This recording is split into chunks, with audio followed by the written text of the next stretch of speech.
Bienvenidos a un nuevo episodio de La Fórmula del Bienestar. Hoy estamos con la doctora Begoña Carvelo. Bienvenida. Gracias, muchas gracias. Enfermera, doctora en psicología, investigadora del humor, las emociones. Cuéntanos un poco cómo una enfermera acaba convirtiéndose en doctora en psicología. Bueno, aquí hay que traer la memoria ordenada, por lo que se ve. Esto hace mucho tiempo. Yo inicialmente empecé mi trayectoria adscrita a un servicio complejo como es hemodiálisis, los enfermos de riñón, y lo que había estudiado yo en mi carrera, que en ese momento no era diplomatura, era ATS, pues me habían enseñado mucho de ciencias médicas, paramédicas, patología, anatomía, fisiología, pero justamente la relación con el paciente, el cuidado del otro, estas actitudes que son necesarias y deseables para poder acompañar a una persona que tiene un problema crónico como es una enfermedad renal que tiene que ir a hemodiálisis, pues yo me sentía desbordada, tenía 21 años y realmente aquello pues tenía una necesidad de estudiar algo más.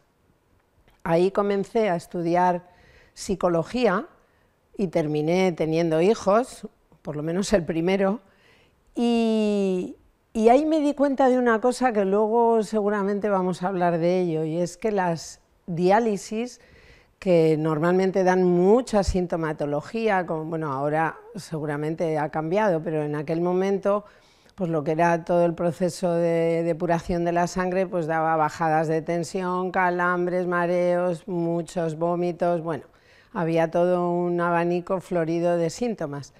Pero cuando se generaba ahí un ambiente de, pues bailábamos, éramos jóvenes, poníamos música, a veces bailábamos ahí en medio, era una sala muy grande, yo observábamos muchas, que las diálisis se llevaban de otra manera y tenían menos síntomas. Y ese fue mi primer hilito para lo que luego contaré de lo que tiene que ver el ánimo, lo que es la emoción, lo que es entretener y distraer al otro para cambiar un poco la atención hacia el problema que tienen.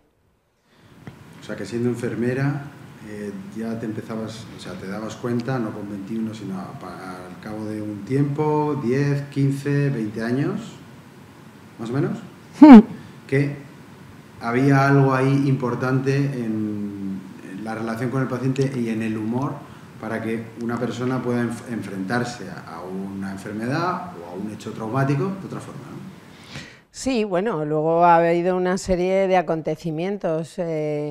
Yo era curiosa y investigaba y publicábamos artículos que tenían que ver con la especialidad en la que estábamos en ese momento, nefrología o gastroenterología, pero en esa curiosidad llegó a mis manos un artículo de unas enfermeras finlandesas que trabajaban el humor con el paciente, un paciente mayor, crónico, ingresado durante mucho tiempo, y les hacían pues festividades, les disfrazaban, hacían recortes de las viñetas de los periódicos, les hacían, digamos, les ponían películas de comedias y les movían un poco lo que es la emoción.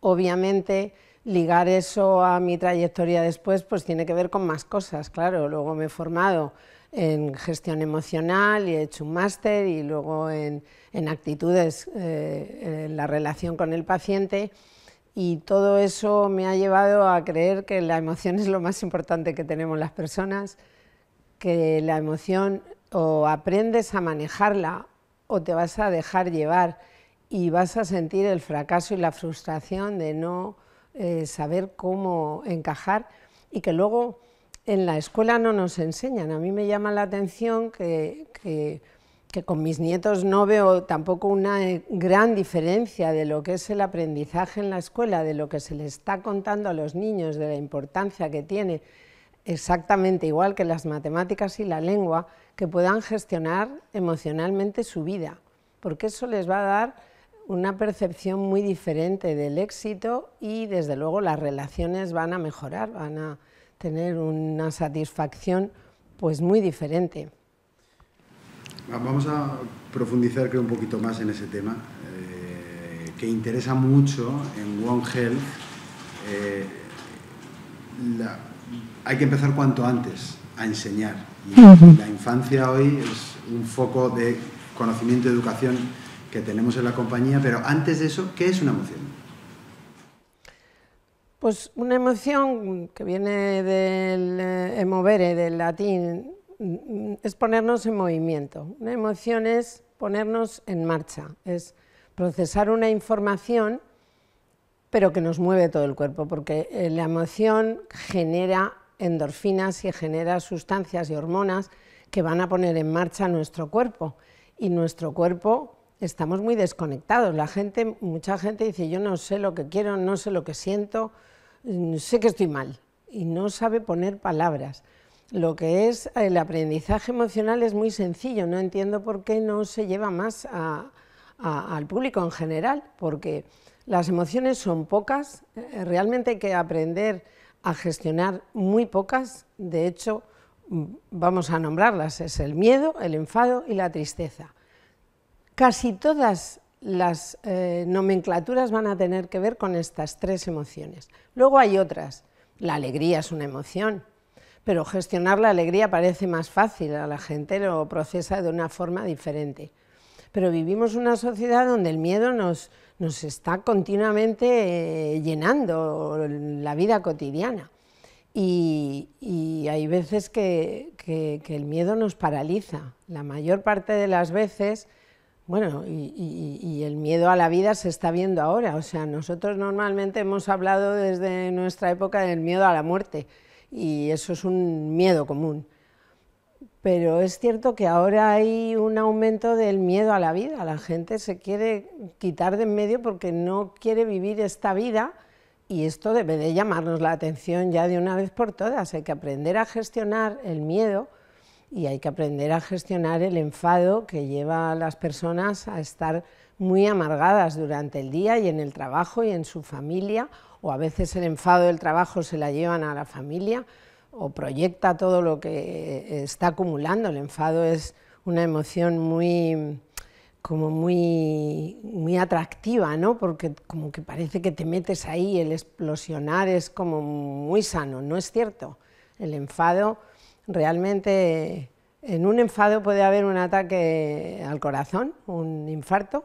En un ataque de risa no está descrito, por ejemplo. Esto también es un dato.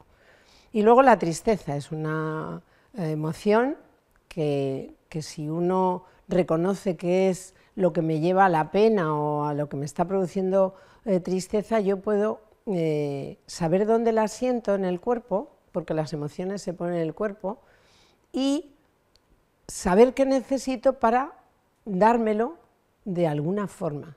No sabemos darnos lo que nos piden las emociones. Las emociones siempre te informan y te piden.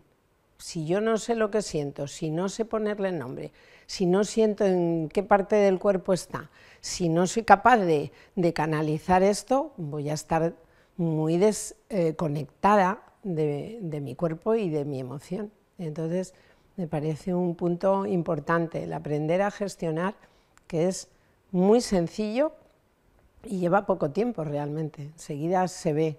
En cuanto a las personas las llevas a tomar contacto con eso, se ve claramente, se puede incorporar en la vida cotidiana. En una reunión de ejecutivos, con 10 ejecutivos, es muy normal, o puede ser normal, visto que todos se rían, pero qué raro sería que todos llorasen a la vez, ¿no? Bueno, has puesto en masculino además ejecutivos. Ahora hay cursos para hombres precisamente para que puedan expresar las emociones.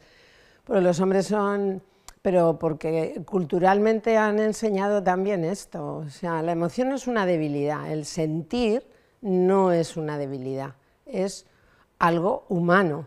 Entonces se acostumbra a poner barreras a lo que es la expresión emocional en los hombres, y el enfado para los hombres es estupendo, se enfadan genial. O sea, reírse puede ser, pero sentir tristeza y ponerse a llorar, pues muy extremados tienen que estar. Esto es el origen un poco de bueno, un tema que has tocado, que es importante, muy importante, estrepitosamente importante para la sociedad actual, que son las tasas de suicidio infantil, que crecen anualmente, que los niños en los institutos llegan a un espacio en el que ya es incontrolable y los profesores no tienen posibilidad en ese espacio de tiempo de poder hacer algo. Hay un protocolo que es que si los niños tienen alguna autolesión, sí, por autolesión tienen que avisar a un teléfono. Punto. ¿Cómo se aborda esto? ¿Es inteligencia emocional lo que necesitan esos ejecutivos o ejecutivas y los niños? A ver, yo desde mi punto de vista creo que se habla poco de esto porque da miedo, porque en algún momento se ha dicho, falsamente dicho, que el hablar abiertamente de este problema, que es de todos, el suicidio, porque deja unas secuelas, que la media de afectados por un suicidio, no sé si esto se sabe, pero yo he trabajado con una persona que trabajaba el duelo por suicidio, y hay afectadas 100 personas por cada un suicidio, por cada uno, familiares, compañeros, amigos, personal del trabajo, padres, bueno.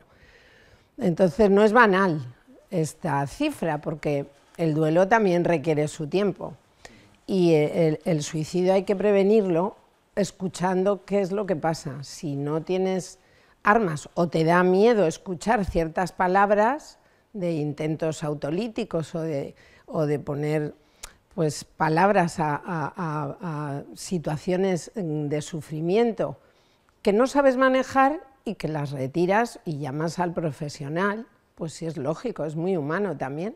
Responsabilizarse de algo que tú no sabes atender es complicado, es pedirle mucho, pero si se formara a los profesores y a los padres, porque esto es un continuo, como en otras cosas, claro, tienen que entrar todos los elementos del sistema, los chicos, las familias y los profesores o los docentes. Pero, o sea, eso siempre ha existido, ¿no? Pero que haya cada vez más es un claro síntoma de una sociedad enferma. Entonces... Bueno, has dado ahí en una piedra que a mí el estrés, por ejemplo, a ver, las cifras de... Esto tiene que ver con el estrés. A mí el estrés siempre me ha llamado la atención y parte de mi historia y de mi tesis doctoral tiene que ver con este aspecto, que es complejo también el estrés y tiene un componente emocional, además de muchos más componentes. Yo creo que las cifras van en aumento progresivo. Desde los años 90 que yo seguí los primeros datos, las cifras van en aumento progresivo, pero con ese aumento del estrés y de los riesgos que conlleva, porque también una persona con estrés más impulsiva va a tener más riesgo que otra que es menos impulsiva, luego va también unida a la personalidad y más cosas. Pero el decir, por ejemplo, en las consultas médicas, a mí me llamó también la atención que cada vez se recetan más ansiolíticos, o sea, el médico tampoco sabe qué hacer con esto. España es uno de los países que más consume. Pero además en progresión geométrica, también las cifras van en un aumento, pero a los niños también, niños y adolescentes, y de las personas entre los 30 y los 55 años y los mayores también. Entonces estamos en una sociedad enferma, medicalizada, y a nivel social habría cosas para hacer, para prevenir y para poder no solo formar, que también, sino para que la gente sienta apoyo. Tiene que venir alguien que ha sufrido, pues como Ángel Martín, una crisis y poner un libro en los medios para que la gente se dé cuenta de que eso que les pasa es común a muchos. Y esto alivia. El saber que lo que me pasa a mí es lo mismo que le pasa a aquel y que podemos ver cómo caminar para prevenir o resolver y luego prevenir que vuelva a suceder. Y esto es, a mí me parece mucha conciencia. Necesitamos muchísima conciencia, conciencia social, conciencia de apoyo. Vivimos en una sociedad muy individual. A mí me encanta hablar de la salud social, que aquí estamos muy concienciados con esto, pero es que la salud social es vida. igual que la salud en la naturaleza, o sea, estamos desconectados de donde venimos, que son de los hombres primitivos, o sea, no estamos en el campo, no vamos descalzos por la hierba, no respiramos el oxígeno, no nos reunimos con la gente, solo es para beber o para hacer una fiesta, es algo para llamar la atención, mucha conciencia se necesita. Estrés es el titular y seguramente nuestra misión, ¿no? Reducir esta carga que está demostrado que es 9 de cada 10 personas que hoy acuden a la atención primaria tiene un origen en el estrés. 9 de cada 10 y tenemos un colapso y si me duele la rodilla me dan 2 meses para pasar al siguiente profesional. Estrés. ¿Se relaciona con las emociones?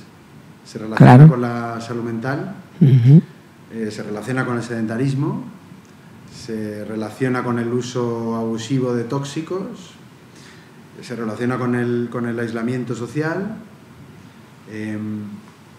Vamos a empezar por rutinas mentales. La demanda en el trabajo también genera mucho estrés, no sabemos parar, o no sabemos delegar, o no sabemos pedir ayuda, o no tenemos que ir a todo, a todas horas, y eso genera también mucho estrés. Ya habías dicho otra cosa, el estrés, es que el estrés es sibilino, no te vas a dar cuenta hasta que ya realmente tienes unas manifestaciones físicas, emocionales, sociales, ya no te apetece hacer nada, te encierras en tu casa, estás en lo que es la curva decreciendo porque ya no puedes más. O sea, hay un momento en que se puede sostener, pero si eso se mantiene en el tiempo, vas ineludiblemente para abajo y ya la vuelta atrás es muy complicada. La comunicación también genera mucho estrés porque no sabemos comunicarnos ni decir las cosas bien, nos dejan. La comunicación tiene que ver también con qué decimos, cómo lo decimos y dónde lo decimos. Y hay veces que es como muy alocada, lo tienes que soltar en cualquier sitio, hay muy poca consideración con el otro y eso al final acaba rebotándote a ti, es bastante lógico. ¿Qué rutina podemos recomendar a la gente para entender e identificar el estrés y poder hacer algo proactivamente, no solamente identificarlo? Bueno, yo creo que en los inicios en los que uno siente que la cosa está un poco alterada, que tiene que ver con alguna manifestación física, pero también con la habilidad emocional, como que los prolegómenos, digamos que es cuando todavía es leve, no es muy alto, hay que enfocar ahí la atención. Y mirar a los 6 pilares de la medicina del estilo de vida, o sea, es que yo no tengo una fórmula exacta, o sea, la meditación debe de formar parte de la vida, pero porque ya lo creo 100%, lo creo porque lo creo en primera persona, porque lo veo, porque a cada persona que se lo enseñas y lo practica, en 5 días ya hay un cambio importante, al mes el cambio es radical, si ha sido constante, entonces me parece una rutina imprescindible. Y eso tiene que ver con la paz mental y la calma mental, y en calma mental las cosas se hacen de una forma diferente. Cuidarte es muy importante, pero tienes que llevar la conciencia ahí, a donde tengo que cuidar. Yo no puedo cuidar a otros, yo esto se lo decía mucho a las enfermeras cuando daba clase en la universidad. Tú no puedes cuidar de una persona si no estás tú cuidada, porque lo va a notar, porque va a sentir que la primera que tienes que empezar a hacer lo que le estás contando eres tú. Igual que un padre no le puede decir con un pitillo en la mano a un hijo que no fume o que no beba con una copa en la mano. ¿Por qué? Porque se nota, porque es incongruente, porque no se es tonto, aunque uno sea pequeño. Entonces, mucha conciencia. Y luego los 6 pilares. El sueño es muy importante. La gente duerme poquísimo.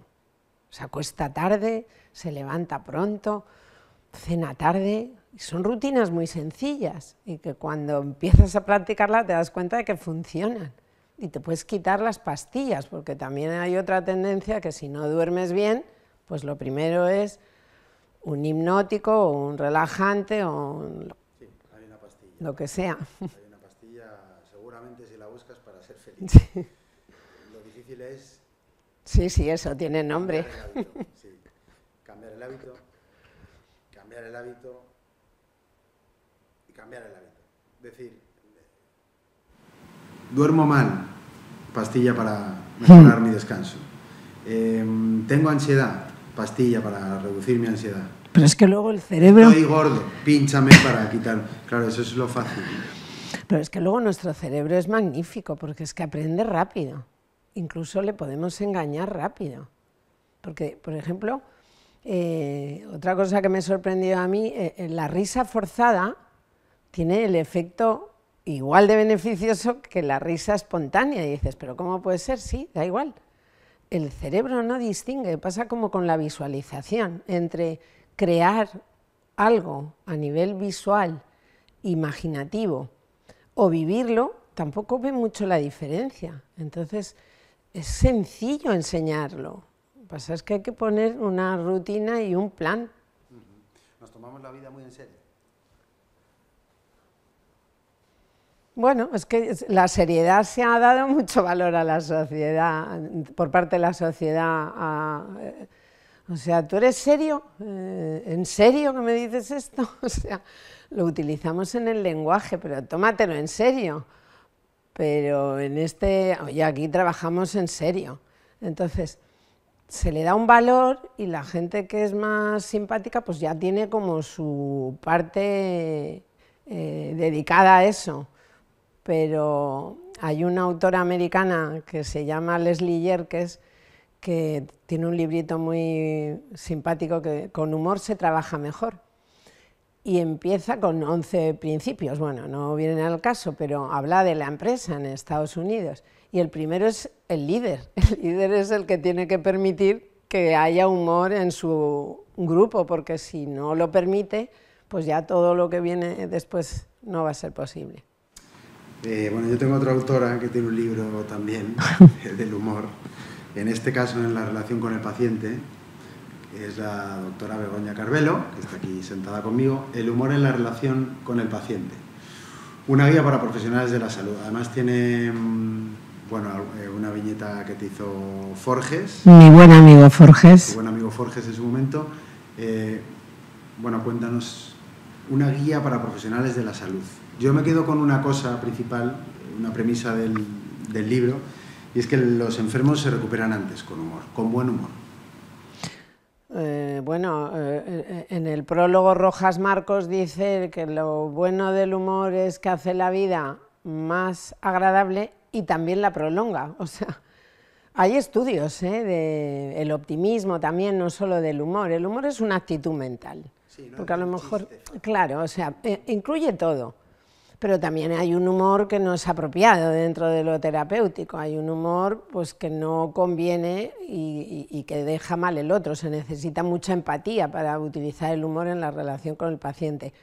Pero es que ese libro viene producto de mi tesis doctoral que tenía que ver con el estrés y el humor. Los profesionales que utilizaban estas actitudes o esta predisposición mental a estar sonriente en su día a día tenían menos estrés. Eso es un estudio estadístico, vamos, que lo hice con una muestra de personas y era curioso. Pero como tuve que hacer una revisión de tantas cosas y me parecía tan interesante, el libro fue el producto de toda esa investigación que me llevó a, bueno, a muchas satisfacciones también y a conocer a mucha gente muy interesante. Ese prisma que ponías antes del humor, ¿no? Que a una persona que lo utiliza con herramienta generalmente se le da menos, propiamente dicho la palabra también, como seriedad, ¿no? Y entonces puede ser menos profesional o puede tomarse las cosas con menos fiabilidad. Si realmente hay una persona que utiliza el humor y está haciendo la vida de los demás más agradable y les está alargando la vida, esto es tangencialmente al revés, ¿no? Sí, bueno, yo es que no necesito que me convenzan, a mí no me parece, mientras que sea delicado, apropiado, que tenga que ver con el momento. En el cuidado paliativo hay alguna publicación también, o sea, que muchos pacientes decían, yo en mi vida, a lo largo de mi vida, me he reído, me ha gustado y tal, pero en estos finales se ha vuelto todo trascendente, mi familia, todo lo de alrededor, que yo necesito reírme. Ya sé que me voy a morir, pero necesito un poco de relax y de risa, entonces... Todos sabemos que nos vamos a morir, es lo único que sabemos. Te he visto en alguna conferencia con una nariz de payaso aquí. ¿Qué es la risa? Bueno, la risa es, digamos, el impulso fisiológico que nos da esto que estamos imaginando y tiene que salir por algún sitio. Pero fíjate que la risa y el llanto se llevan muy poco. Hay gente que está llorando y acaba riendo cuando empieza a contar o está triste por lo que sea. Hay veces que en las pérdidas y empiezan a contar anécdotas de la persona que han perdido y acaban riendo.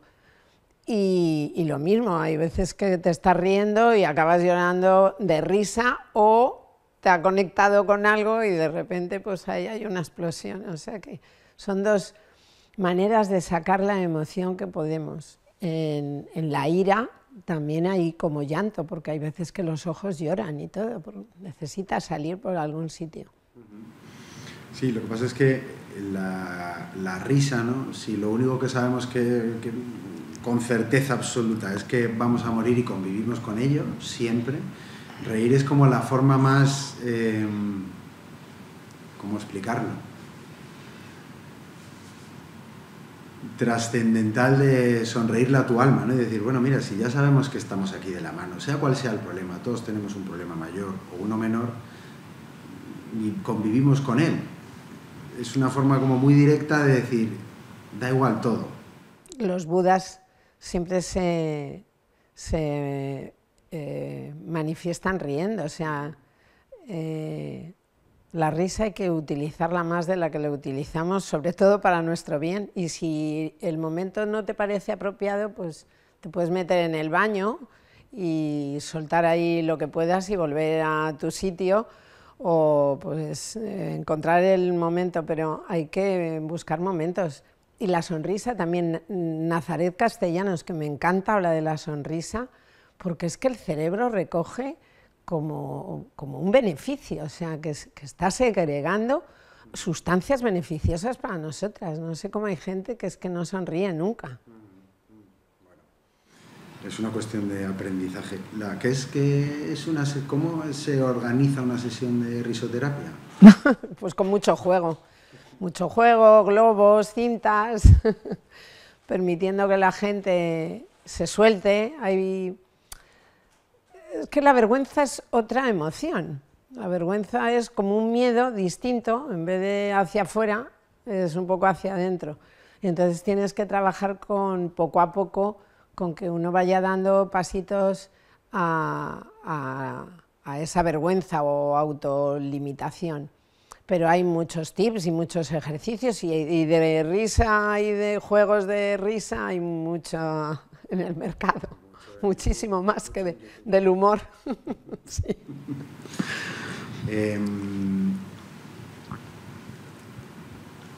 ¿Se puede enseñar la risa o enseñar el humor a un niño de una forma, digamos, socialmente aceptada, para que no sea un chiste fácil o no sea la persona chistosa? ¿Cómo se hace esto? Un niño, bueno, los niños son bastante flexibles para la risa, ¿eh? Los niños enseguida conectan con esa parte juguetona. En realidad la risa del adulto tiene que ver cuando tú te sientes niño. Por eso dicen, saca el niño que llevas dentro, deja jugar como si fueras un niño. ¿Por qué? Porque los niños lo tienen mucho más fácil. Los niños se ríen 400 veces al día, según los que han estudiado esto. Luego vamos perdiendo en la adolescencia. Son capaces además de llorar y reír en Sí, un minuto. sí.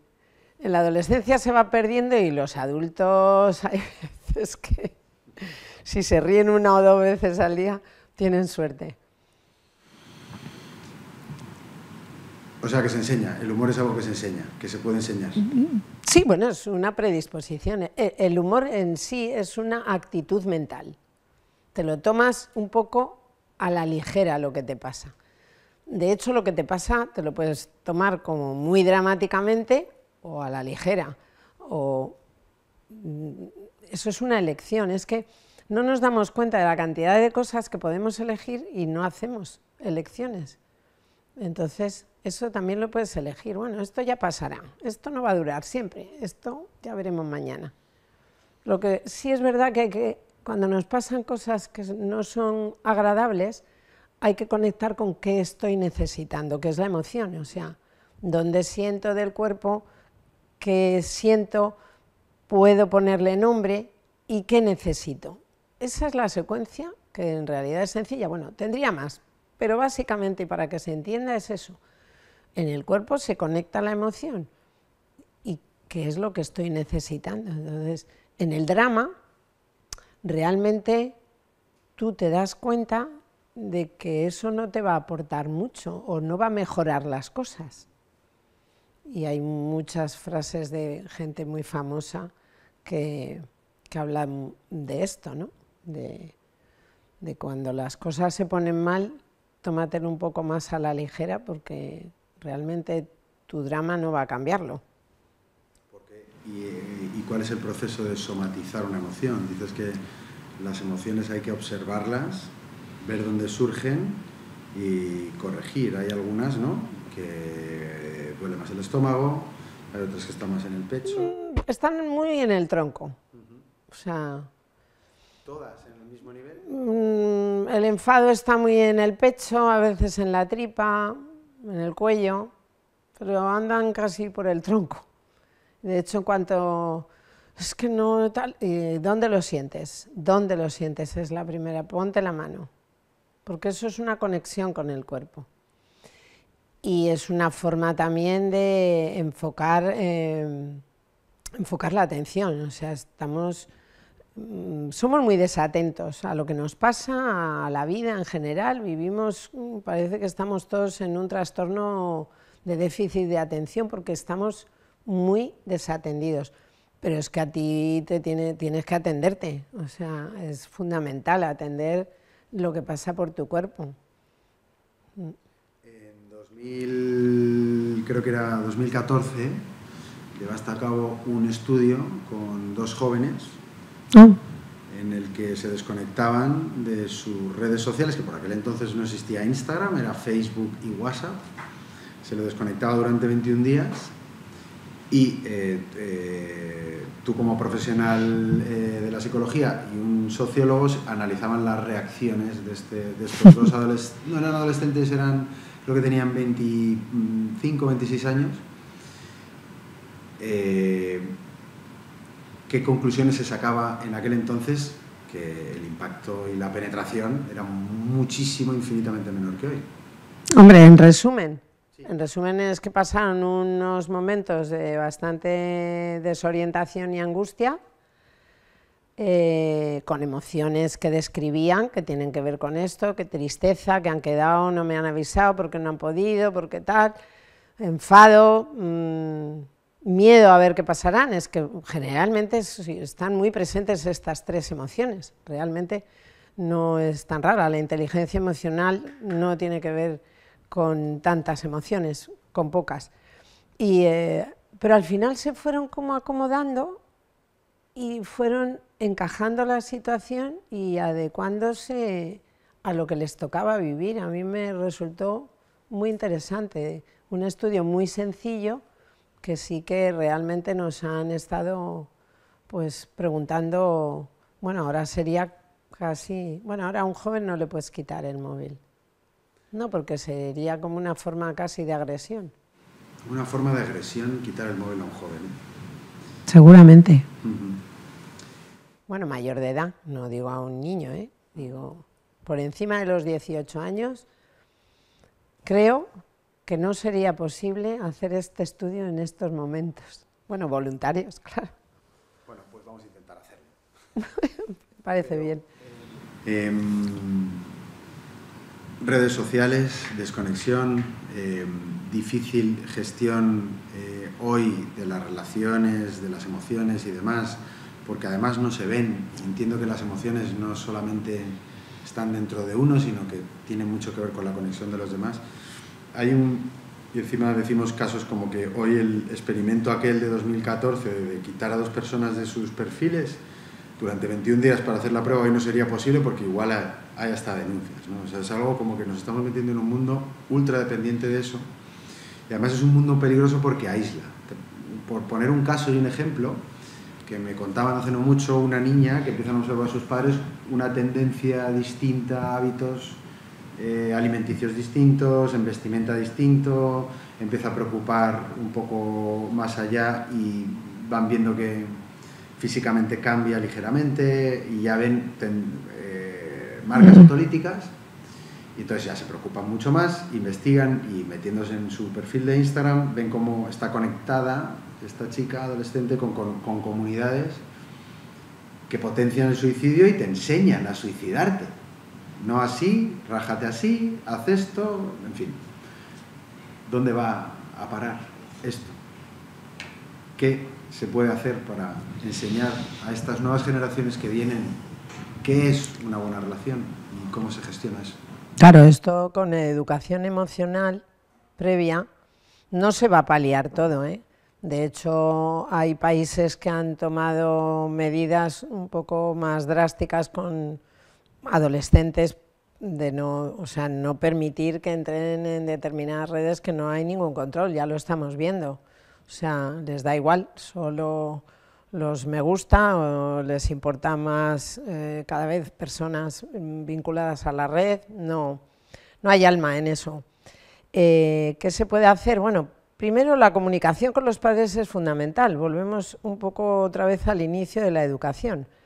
Los padres, los maestros tienen que tener menos miedo a hablar de ciertas cosas, a hablarlas abiertamente y permitir y no asustarse cuando escuchan ciertas cosas, porque si no se va a retraer. Pasa igual que con la sexualidad, si no hay una apertura y piensas o sientes que te van a juzgar incluso tus padres, pues se va a cortar la comunicación, porque de hecho tienen muchas formas de evitar esa comunicación. La comunicación es fundamental, la educación en emociones también. También ciertos límites. Yo hay veces que cuando los padres están muy desbordados con un caso, con un hijo adolescente, el adolescente no quiere ir al psicólogo, a donde tenga que ir para aprender o regular o atender esto, y les digo a los padres, pues ir vosotros para que aprendáis cómo poner los límites y qué tips podéis incluir para poder llevar esto de una manera más eficaz con vuestro hijo o vuestra hija, porque se necesitan tomar medidas. Y las redes generan mucho estrés, mucha baja autoestima, muchísimos problemas, eso ya no voy a redundar, está descrito.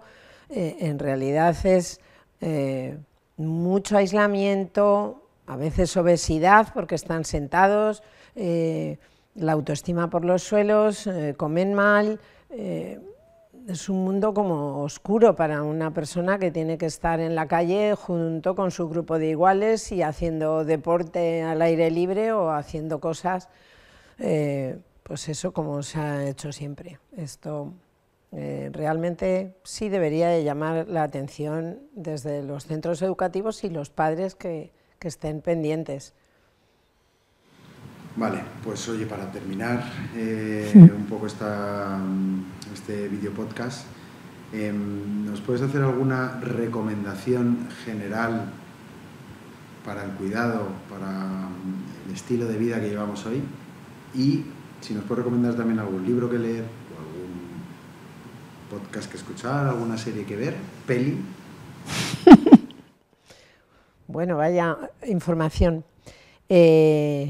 Bueno, yo utilizo los podcasts en el coche y hay veces que me voy riendo a carcajadas de las cosas que dicen. Hay dos podcasts, Berto Romero y Buenafuente, porque ya lo sabes, y La Ruina, que también está muy bien, porque ahí la gente cuenta su ruina, o sea, que el momento ha sido ruinoso, pero de una forma pues muy bien llevado. Libros, pues a mí me gustaría que hubiera más libros de medicina del estilo de vida, a ver si nos ponemos a publicar nosotros alguno, pero de momento y mientras eso se materializa, a mí me gusta mucho Nazaret Castellanos, es una persona muy divulgadora, pero muy científica a la vez, y conecta muy bien la ciencia con aspectos cotidianos de la vida, y bueno, me gusta. ¿Qué cosas podemos hacer? Bueno, primero, darnos cuenta. Parece que ahora está de moda lo de prestar atención, la meditación, pero esto lleva siglos. O sea, es algo necesario, que es fácil, que enseguida se notan los efectos beneficiosos y esa práctica es, pero vamos, importantísima en la vida cotidiana. Hay veces que la gente dice que no tiene tiempo, digo, ¿y un minuto tienes? Hombre, un minuto, digo, pues empieza por un minuto, porque la vida se te va a llenar de minutos, porque en cada momento que pares para conectar, se va a sumar. Un minuto, empieza por un minuto, y eso prolóngalo. Y luego en la vida cotidiana, todas las acciones que hacemos de forma, como dicen, con la mente no consciente o la mente mono, pues llevarlas un poco a la mente atenta. Lo que hago al cocinar en algún ratito, o al vestirme, al ducharme, lavarme los dientes, ese tipo de cosas. Cuidar los 6 pilares, es que hay que hacer ejercicio. Si no puedes ir al gimnasio, ni contratarte un entrenador, ni hacer nada, camina. Te paras antes o dejas el coche, pero caminar es un punto clave para la gente que no tiene tiempo de hacer algo de físico. Pero si no, siempre queda el fin de semana. En el fin de semana un poco reconectas con esto. Cuidar el sueño.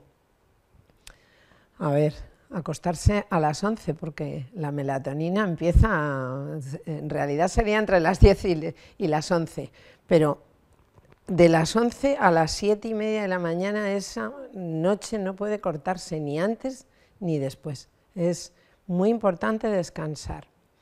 Se va a luchar contra la obesidad, que también vivimos en un mundo bastante obeso. También tiene que ver con la alimentación, ser más conscientes, también tiene que ver con mirar qué comemos. ¿Eso me va a venir bien si me lo como? ¿O me va a dar un chute de alegría momentánea y luego tengo que pagar las consecuencias? Eso es bueno para mi cuerpo. Considera tu cuerpo un templo y en ahí no puede entrar cualquier cosa.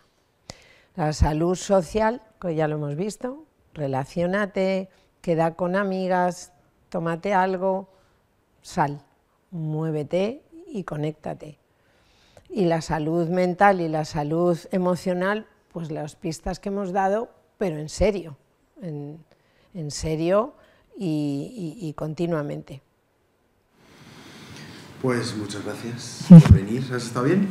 De nada, sí. Sí, lo que pasa es que como estábamos tan así, como que no nos movíamos mucho. Pero bueno, pues otro día lo hacemos bailando o en una sesión de risoterapia. No, pero en una mesa también se puede hacer, ¿eh? Ah, pues sí, muy bien. Una mesa, yo he ido a alguno en la Nebrija y... Bueno, Vale. Gracias. De nada.